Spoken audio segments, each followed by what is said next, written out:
How to make an excellent portfolio on Upwork. Hey guys, welcome back to the YouTube channel. Today I will be showing you how you can build a excellent portfolio on Upwork. So let's get into it. Now, before we get into building our own portfolio, you need to make sure that your account gets approved on Upwork. So to get started, you actually have to go ahead and add some personal details, sign up via your email, and then you're going to actually start beginning to build your portfolio. So you can see this is just a sample account that I have over here. This is not my real account, but I'm going to show you guys how you can take your account from this to a actual professional and super excellent portfolio, because your portfolio is going to illustrate to your clients or to your customers what kind of person that you are, what kind of things you are going to be able to do for them. They're going to judge your projects, they're going to judge your level of expertise by the portfolio that you are displaying. So make sure that the portfolio is going to be good. So first off, you're going to go on to Upwork over here, and before we actually build our own portfolio, there's one thing I recommend that you do. You take a look at similar portfolios of your career. So let's say that you are a graphic designer. Then you're just going to search for graphic designer or just search for logo maker.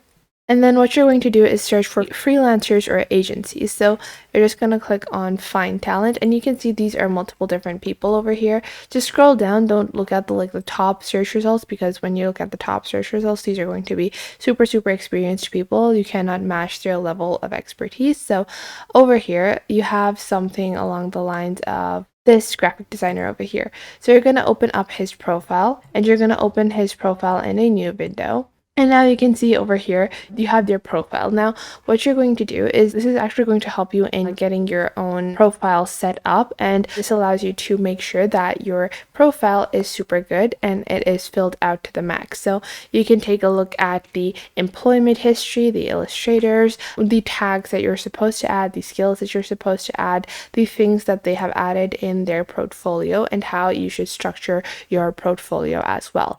So to get started now, we're just going to go back to our own profile, and I'm going to click on my profile over here. The first thing that you're going to do is add a good profile image. So you're going to replace this photo, and you're just going to click on over here and click on change image. You're going to go into your downloads and just take whatever image of yourself. Make sure it's a super professional image like this.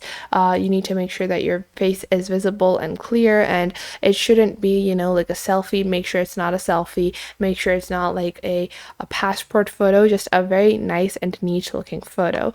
Once you do that, you're just going to go ahead and enable your settings, so you can choose to show up as online or offline, and then you're going to add your basic skills. So what is your title? What are you experienced in? I'm going to go ahead and add graphic designer. So over here, I've added my basic title, and this is graphic designer with expertise in logo design / branding. Now, you can see this person over here, they added professional graphic designer and illustrator, and I'm not going to add that. The reason for that is if you're not a professional in something, don't add it to your portfolio. If you do, a lot of people will see that, when they hire you and they see that your level of skills don't match what you were saying, it's going to really affect your portfolio, because they will rate you really badly, and then any other future clients that you possibly could have gotten will be deterred by seeing this, that you're relying on your portfolio. So whatever your specific expertise are, just list them as they are. And then below that, you're going to add the description of your work. So whatever is the highlight of your work. You can see this person over here,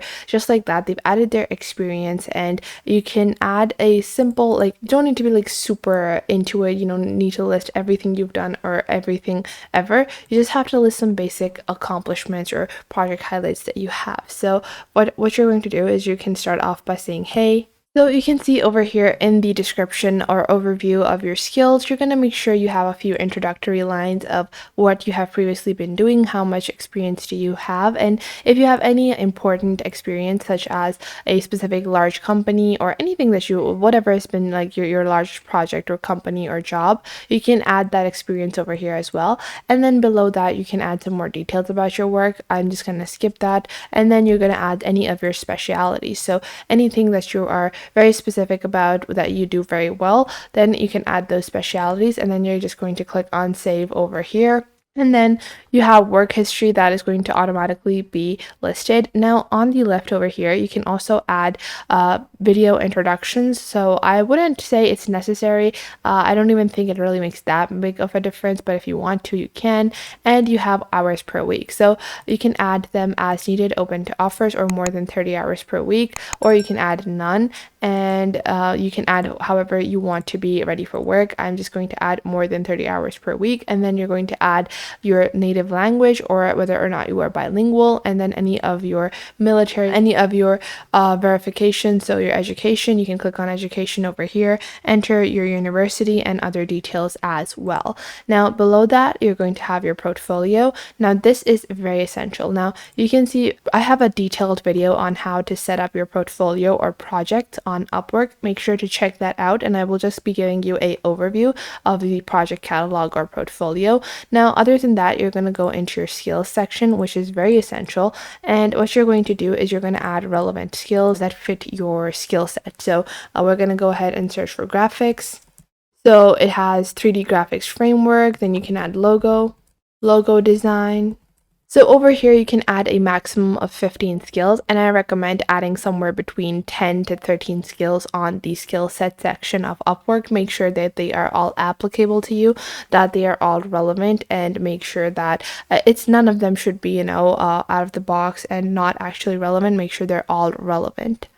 So after you have added your skills, you're just going to click on save over here, and then you're just going to begin adding your project or your portfolio. It's basically the same thing. So if you click on add over here, it will take you to the project portfolio editor, and then you can begin adding your projects or portfolios, and you're just going to click on manage project, and then you're going to add the specific services that you provide. So you're going to click on create project, and then you're going to be like, hey, you will get a logo with 3 revisions or whatever, and then you're going to set pricing, basic examples for your work, and then also add any requirements from the clients that you might want.